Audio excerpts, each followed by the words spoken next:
What if somebody comes up to you and tell you that your grandparents, your grandmother, your great-grandfather, or the people you think you know, your great-great-grandfather that's your grandmother told you about, never existed?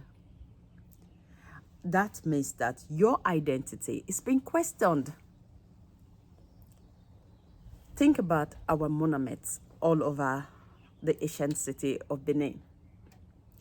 Those monuments that is everywhere around Edo State. You have to remember that these were people that once lived in that city. They were the ones that hold the city together. They're the ones, the memories that we have now when we think about ancient city of Benin. Think about those people as a person. They were once someone's father, someone's grandfather, great-grandfather, and so on. Those are our ancestors. The monuments you see all over the ancient city of Benin, they are our ancestors, if you have to really think about it. And if we cannot protect those monuments, we cannot clean, we cannot do anything about it, and we just leave them to rust and everything goes wrong. What memories are we going to have if they are no longer there? What will be our memories about our past? And the thing that we don't understand as a people is that your past, your present, and your future, they are all connected. You cannot separate that. Even the Western world that stole the artifacts, they knew very well that your past is what connects you to your present and is also your future. They have been able to take those artifacts, they took all the things in the city and they have been able to look into it. How were these things made? What did these people do? Because at that time, there was no technology tools or anything to create wonderful piece. How did they do it? Because in order for you to create something new, you need to have an example of how were they done before. They have managed to look into our past that we've taken for granted, the past that we took for granted, that we think, oh, past is past. They took our past. They look into the things that we have done in the past, our ancestors did, and they were able to create their present, and their future seems to be ready for them. But what about we? Have we been able to look at our past and not create our present and also be able to predict our future? That we haven't been able to do. And the funniest thing is that these all three things are connected. If you don't know your past, your present might be difficult for you to define, and then the future might be so difficult. If you look at the ancient city of Benin, you will see at that time, with the stories that we know, the testimony of those stories, they are still right there. They had securities. They had security all over their city. They had a lot of things going for them. But we haven't really sit down to look at the past.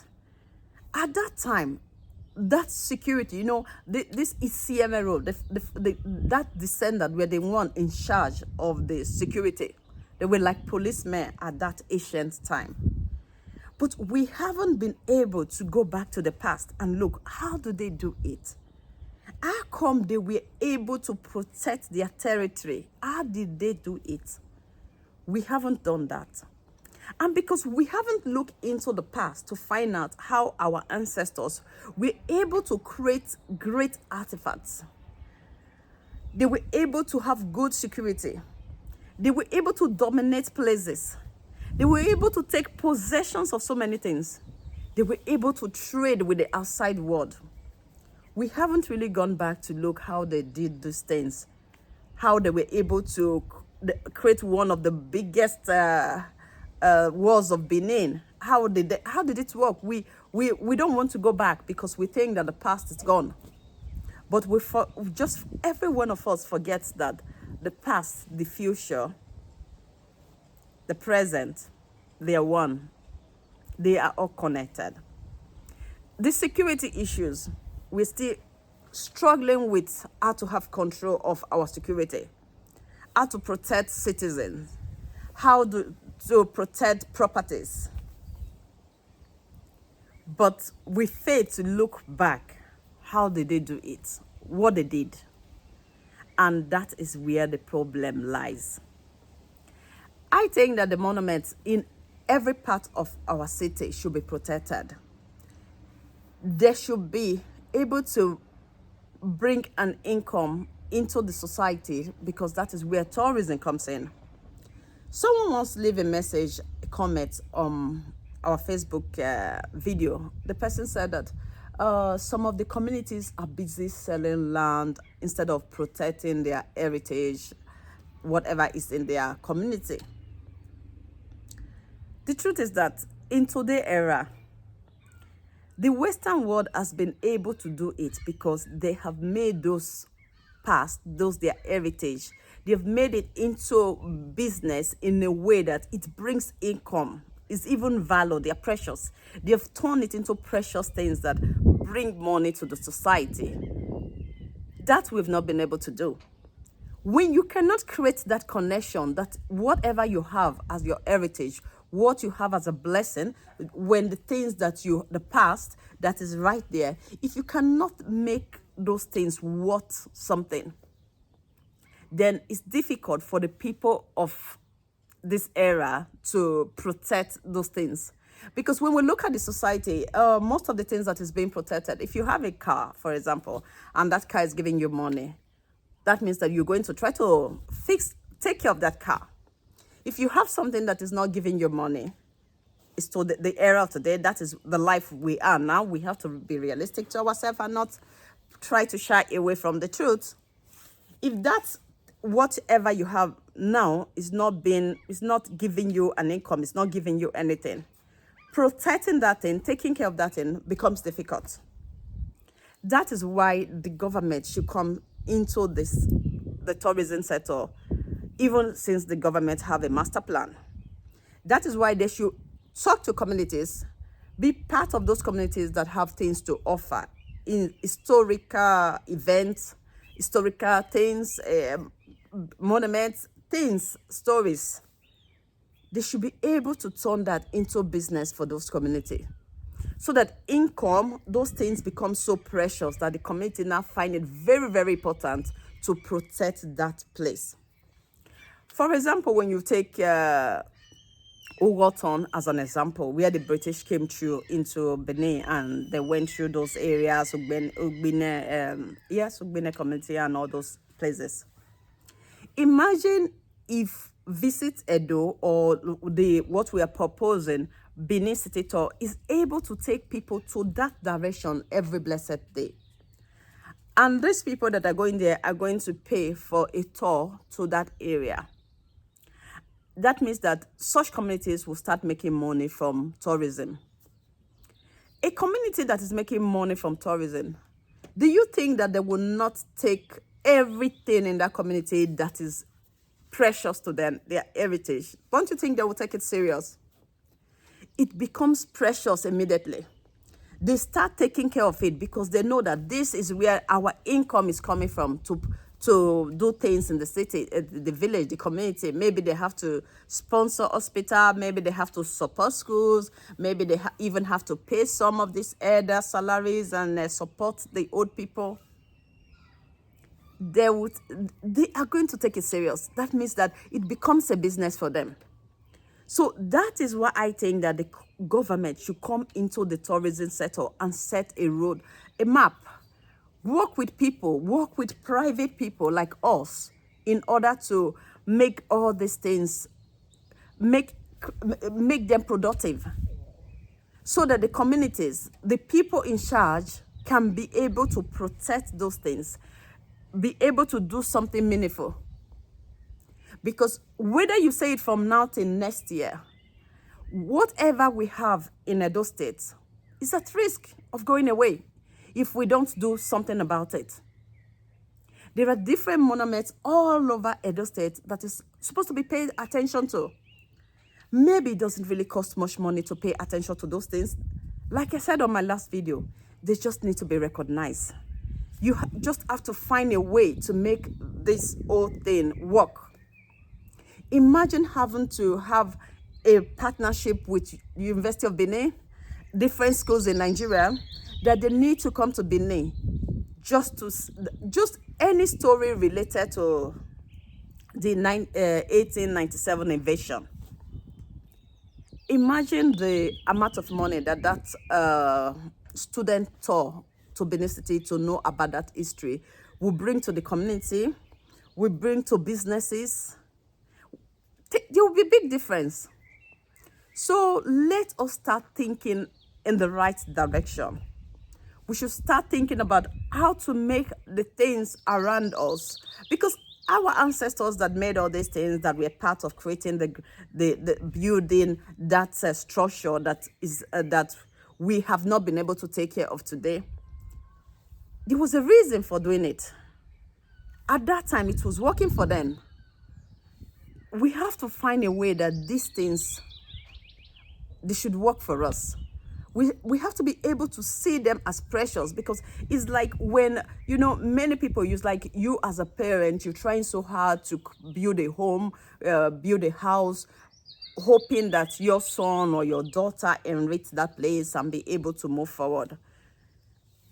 A lot of things in the ancient of Benin Kingdom is like that. The ancient city, many of these things are like that.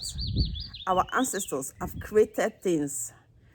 They have made things. They have done things. And I believe that when they were doing these things, they were thinking about the future generation. They were thinking about that.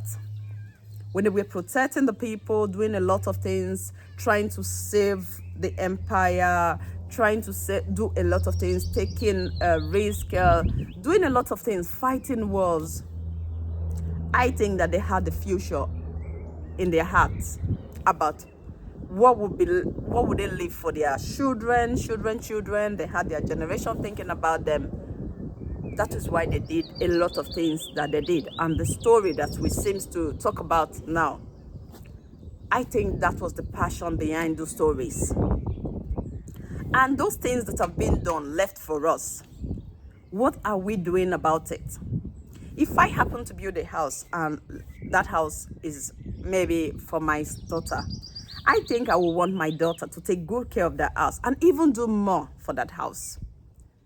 So what are we really doing as Edo citizens in taking care of what our ancestors have left behind for us? What are we doing about the monuments, the history? What are we doing about it? Are we protecting it? Are we trying to make that history to be there so that our generation, the next generation, our children can be able to still know their identity? I think those are the things that we should start to ask ourselves and start to question ourselves. Sometimes we talk about the government and all, but government is the people. Yes, there's a governor. Yes, they can only do what they can do.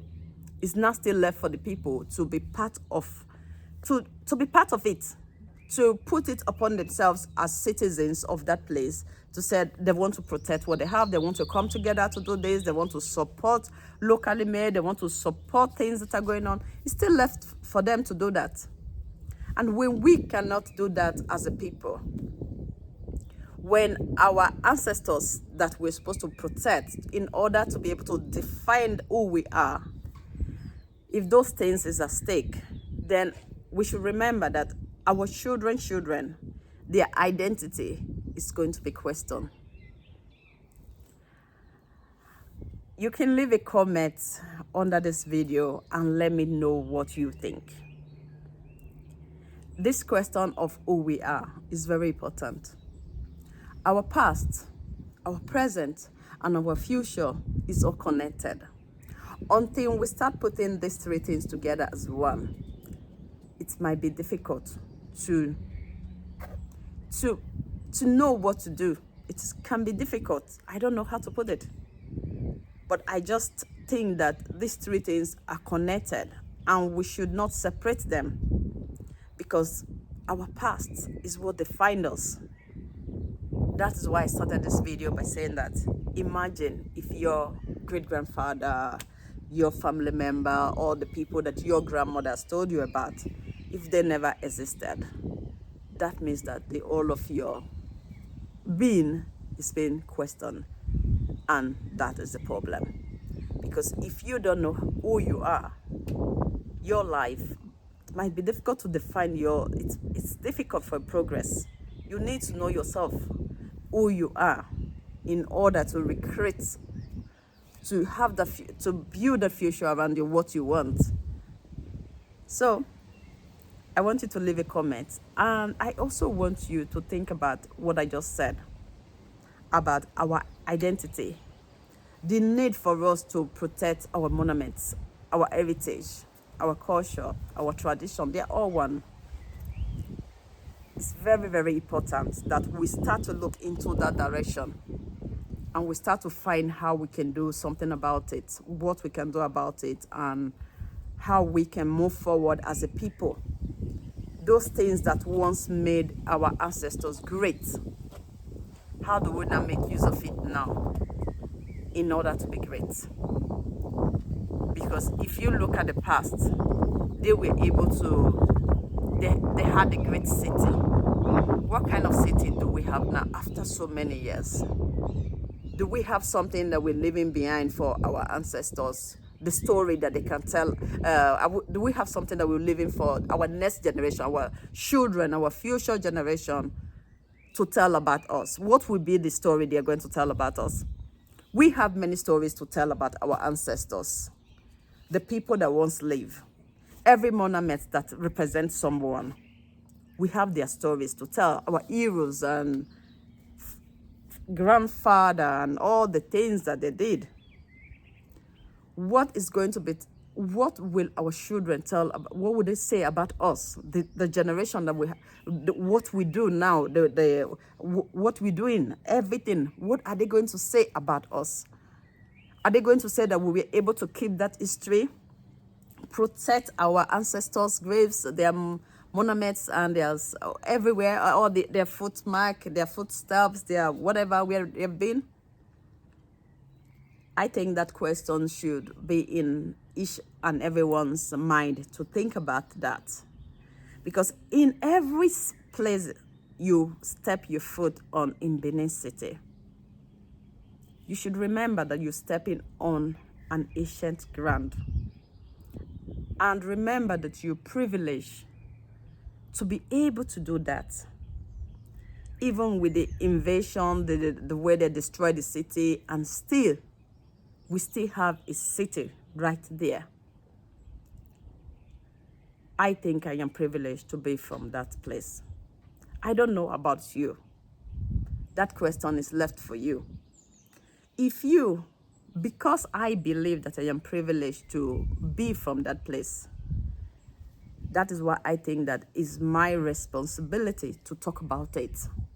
To talk about the things that I could want to see, the things that I could want to see happen, the things that I would love to see that the government should do or should look into.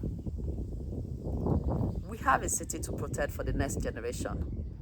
We want the stories that have been told by our grandfather, what they did, our ancestors and everything. We don't want all what they did shouldn't be in vain. And we should keep protecting the city. We should keep making those things that were put in place by them. We should try and look into it in order to make it better. Not in the recent, parents, kids are supposed to do better than their parents. But it seems like our ancestors did greater things than us. And it's time to start to look at it and think about, how do we now do greater things than them? Because we are in a different era now. All the things that we have access to now, they didn't have access to it then. But they were able to do great things. So what now happens to we now? When you go into the stories, I think it's very interesting, and debating it, talking about it. There's no end to such stories, or when you want to talk about it, it's just too big to. It doesn't have end. It's a continuous, uh, continuous discussion that you need to discuss. So I leave the rest of the comment for you guys to comment and have a say. Thank you very much. And my name remains Elizabeth Irati Mamo Hannister, the CEO of Visit Edo Limited. Wawese.